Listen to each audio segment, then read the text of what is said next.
It's not known exactly when Olga was born, but it's said that she is of Varangian origin and born in the city of Pleskov.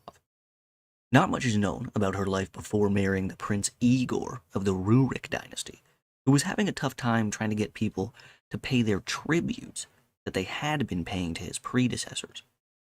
One of these groups were called the Drevlians. The Drevlians were a tribe that, for a time, had been allied with the Kievan Rus. They had fought battles alongside each other and everything, but ever since Igor took power, they had stopped paying their taxes, basically. So Igor thought, you know what? I'm gonna go make these dastardly Drevlians give me my money. So Igor got his army together and marched into the lands of the Drevlians, where he did just that. He forced them into paying tribute, and he and his army headed on home. Except that Igor felt like what he had gotten from the Drevlians, it wasn't quite enough, and he wanted more. So, he heads back into Drevlian territory, but this time with only a small group of men accompanying him. And, this time when they found the Drevlians, they captured Igor and killed his men, and then the story goes that they tied him between two trees that were bent towards the ground and held in place by rope. As it said, or sorry, then it said he was torn in two. So I'm guessing they just released both ends of the trees, and yeah, they literally just tore him apart. Well, after Olga found out about her husband's death, she assumed the throne that he had left behind since her son was too young to be king. And the Drevlians, in their arrogance, came to Olga, about 20 Drevlian messengers, and they were like, yo, what's up? We kind of just murdered your husband and everything, but it'd kind of be really cool if you came and married our leader, Prince Maul. He's way cuter than Igor was, anyways, like, come on. And in response, Olga said,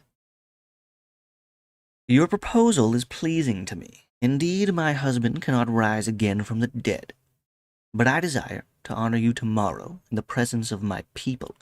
Return now to your boats, and remain there with an aspect of arrogance. I shall send for you on the morrow, and you shall say, we will not ride on our horses, nor go on foot. Carry us in our boat, and you shall be carried in your boat.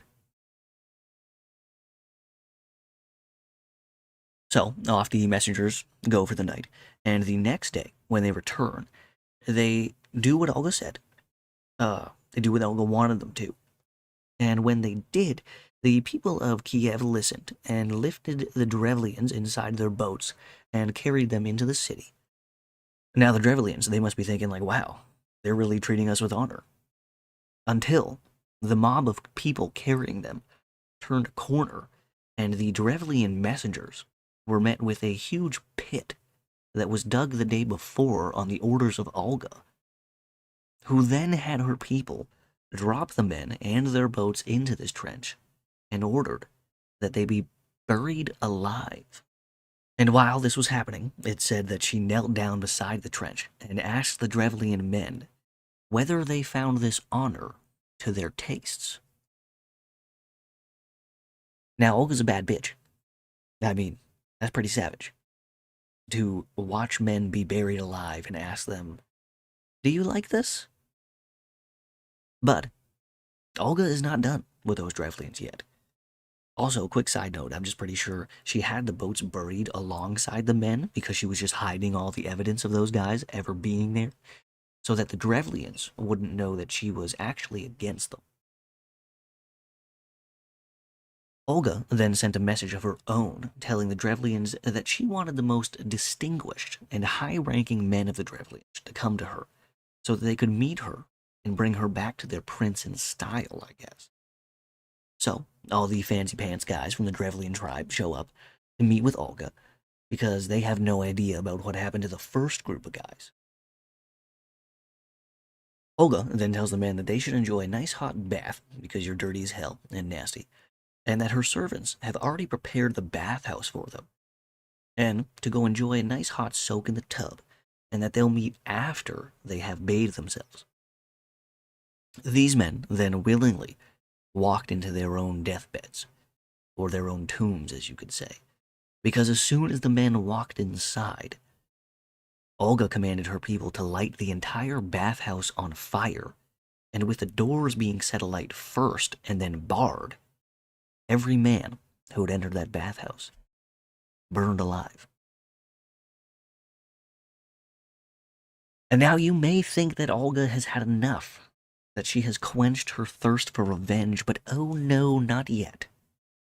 She then proceeded to send another message to the Drevlians that they should begin to prepare large quantities of mead, aka beer, in the city which they had killed her husband, so that she could come and hold a funeral feast there, which she actually indeed did do. With a small group of her followers, she wept at Igor's tomb and then held a feast in his honor. And then from what I've gathered, there's not much on this, but from what I've gathered, it seems that at some point in the night, she orders her followers to kill the drunken Drevlians who had come to attend the feast and the funeral, and it said on that night, 5,000 of them, of the Drevlians, were massacred.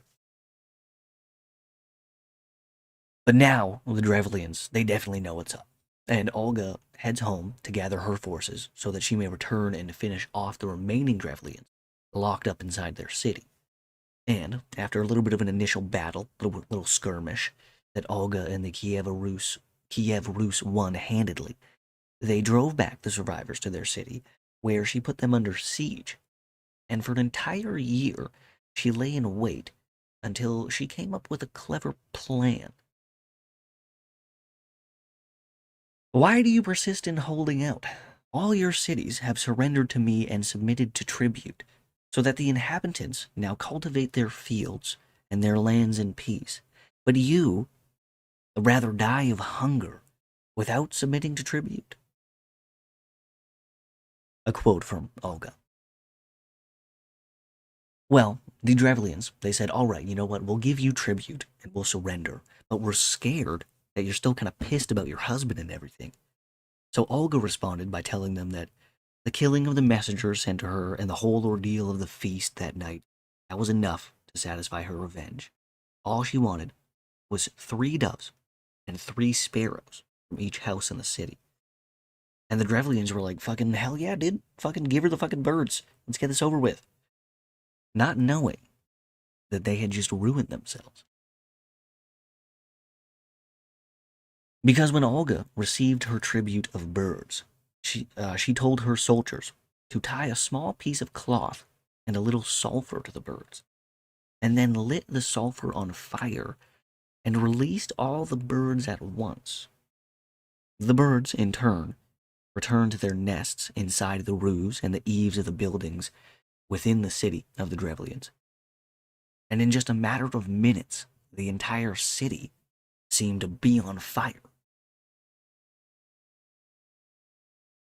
There was not a house that was not consumed, and it was impossible to extinguish the flames, because all the houses caught fire at once, says a source from the Primary Chronicle. And as the inhabitants fled the city due to the flames, Olga and her army rounded them up, killing some, giving others as slaves to her men, forcing the rest of the survivors to pay back the tribute that Igor had come to get in the first place. Thank you for listening, and have a good one.